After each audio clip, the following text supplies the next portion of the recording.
بسم اللہ الرحمن الرحیم۔ السلام علیکم۔ صحیح بخاری حدیث نمبر 47۔ ہم سے احمد بن عبداللہ بن علی منجونی نے بیان کیا، کہا ہم سے روح نے بیان کیا، کہا ہم سے عوف نے بیان کیا، انہوں نے حسن بصری اور محمد بن سیرین سے، انہوں نے ابو ہریرہ رضی اللہ تعالیٰ عنہ سے کہ نبی کریم صلی اللہ علیہ وسلم نے فرمایا، جو کوئی ایمان رکھ کر اور ثواب کی نیت سے کسی مسلمان کے جنازے کے ساتھ جائے اور نماز اور دفن سے فراغت ہونے تک اس کے ساتھ رہے تو وہ 2 قرات ثواب لے کر لوٹے گا۔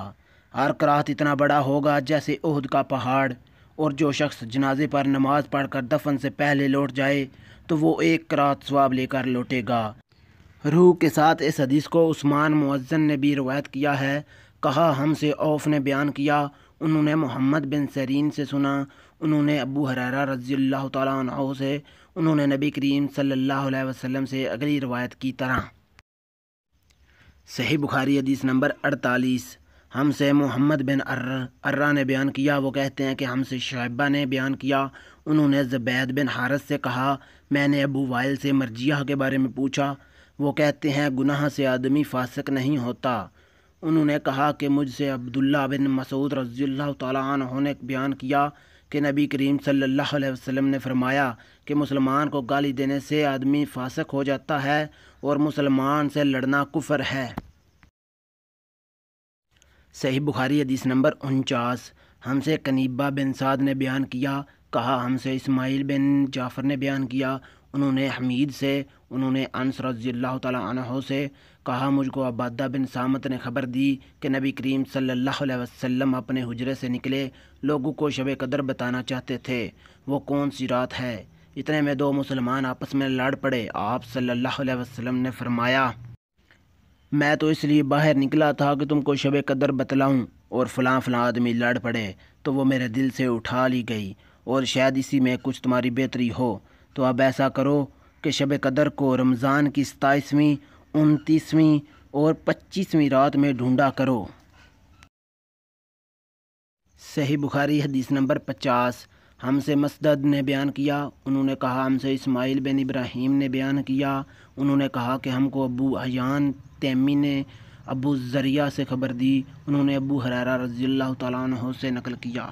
ایک دن نبی کریم صلی اللہ علیہ وسلم لوگوں میں تشریف فرما تھے کہ آپ صلی اللہ علیہ وسلم کے پاس ایک شخص آیا اور پوچھنے لگا کہ ایمان کسے کہتے ہیں؟ آپ صلی اللہ علیہ وسلم نے فرمایا کہ ایمان یہ ہے کہ تم اللہ پاک کے وجود اور اس کی وحدانیت پر ایمان لاؤ، اور اس کے فرشتوں کے وجود پر، اور اس اللہ کی ملاقات کے برحق ہونے پر، اور اس کے رسولوں کے برحق ہونے پر، اور مرنے کے بعد دوبارہ اٹھنے پر ایمان لاؤ۔ پھر اس نے پوچھا کہ اسلام کیا ہے؟ آپ صلی اللہ علیہ وسلم نے پھر جواب دیا کہ اسلام یہ ہے کہ تم خالص اللہ کی عبادت کرو اور اس کے ساتھ کسی کو شریک نہ بناؤ، اور نماز قائم کرو، اور زکوٰۃ فرض ادا کرو، اور رمضان کے روزے رکھو۔ پھر اس نے احسان کے متعلق پوچھا تو آپ صلی اللہ علیہ وسلم نے فرمایا، احسان یہ کہ تم اللہ کی عبادت اس طرح کرو گویا تم اسے دیکھ رہے ہو، اگر یہ درجہ نہ حاصل ہو تو پھر یہ تو سمجھو کہ وہ تم کو دیکھ رہا ہے۔ پھر اس نے پوچھا کہ قیامت کب آئے گی؟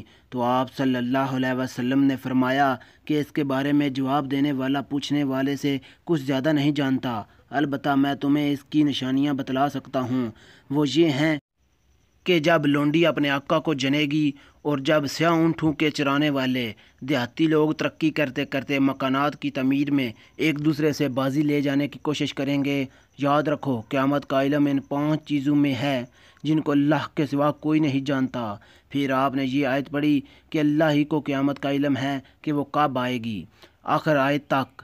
پھر وہ پوچھنے والا پیٹ پھیر کر جانے لگا تو آپ صلی اللہ علیہ وسلم نے فرمایا کہ اسے واپس بلا کر لاؤ۔ لوگ دوڑ پڑے مگر وہ کہیں نظر نہیں آیا۔ آپ صلی اللہ علیہ وسلم نے فرمایا کہ وہ جبرائیل علیہ السلام تھے جو لوگوں کو ان کا دین سکھانے آئے تھے۔ ابو عبداللہ امام بخاری رحمۃ اللہ علیہ تعالیٰ فرماتے ہیں کہ نبی کریم صلی اللہ علیہ وسلم نے ان تمام باتوں کو ایمان ہی قرار دیا ہے۔